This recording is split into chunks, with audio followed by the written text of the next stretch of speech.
40,000ยุบ1มื้อนั้นข้าวหนูแม่พกเงินพกเอาเอานี่เอาตุ๊กก่อนนี่คือสิแซ่บแกงใส่ผักตำลิ้นแกงใส่อันนี้โอ้ยมันก็ได้เก็บมานี่งามขนาดนี่ผักตำลิ้นแซ่บความงามจะกินผักตำลิ้นกูไปล่อหันเนี่ยกูกิน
มันร้ายได้เดี๋ยวร้ายได้เดือด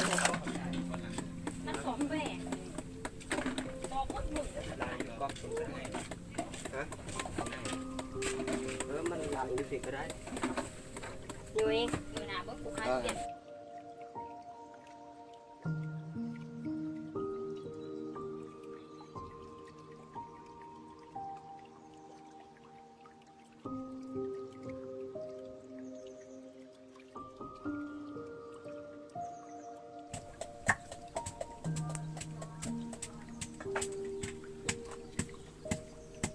ไปสร้างภาพกูโอนโอ้เปลี่ยนสิ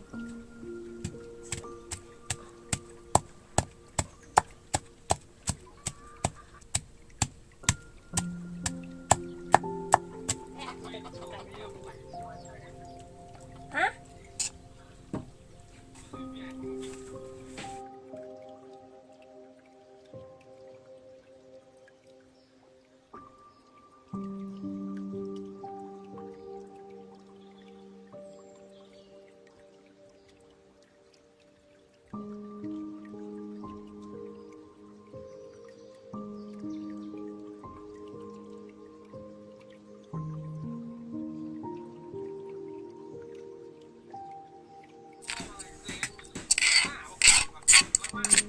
มาโดนเติบแล้ว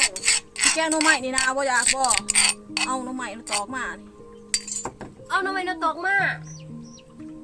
เอาเฮ็ดเอา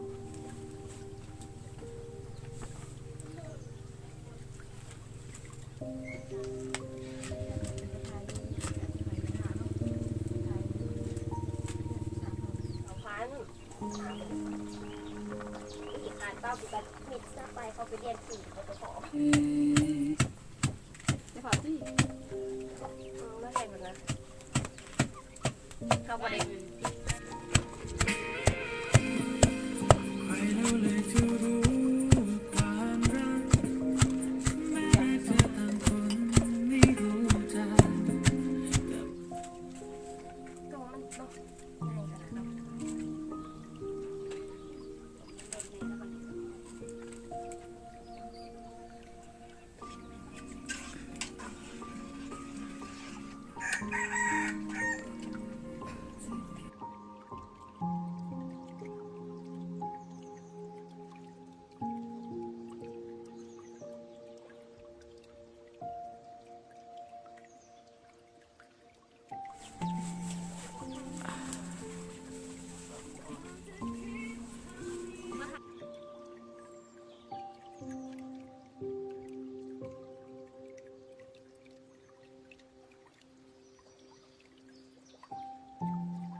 มันเบา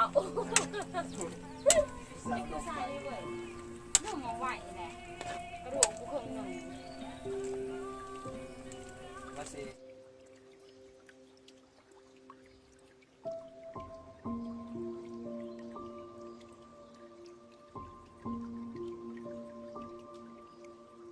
คือว่าลองขึ้นเนาะ แกทำไมห้องมีนะกูจะเซ็นดิ พวกเขาเหมือน เที่ยง กูว่าอะไร อย่างว่ามาเล่นบ่ เมื่อวาน มาถึงหน่อยวะจ้า เป่าไปตัวสิการ มาขึ้นเราต้องซื้อยาหรอ เลยวันเลยนะค่ะ คนนั้นมาก ใช่เนาะว่าเขาวูกูได้ยินว่านี่โมเขาเนี่ย ได้เด้ ใช่มึงเอาอาวุธมา เอาตาเขามาเนี่ย เขาลงกันนอนไปตาย ก็ไม่ปรุงเนี่ย นั่งนอนสม มันนี่ก็แดงมา ทำมาแป้งฮะ กินได้เด้อเอาแก แต่ งใหม่ ถึ ทัน งอายเด้อถึงอายเด้อ ไอ้กับมึงได้เด้อเด้อพอนี่เว้ย กินทำไง คุณเอาไปใส่ต่างๆถูกกันหอยเชอรี่โอ้ดอกบานยังเงินบักหลายมันจะไปเตียนใหม่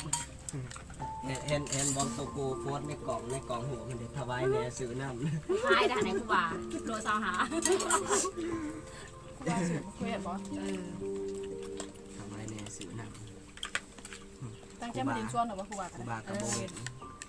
ไปลินตาต่อนะ กูว่ากับเงินบักหลาย กูบ้านเลย มัน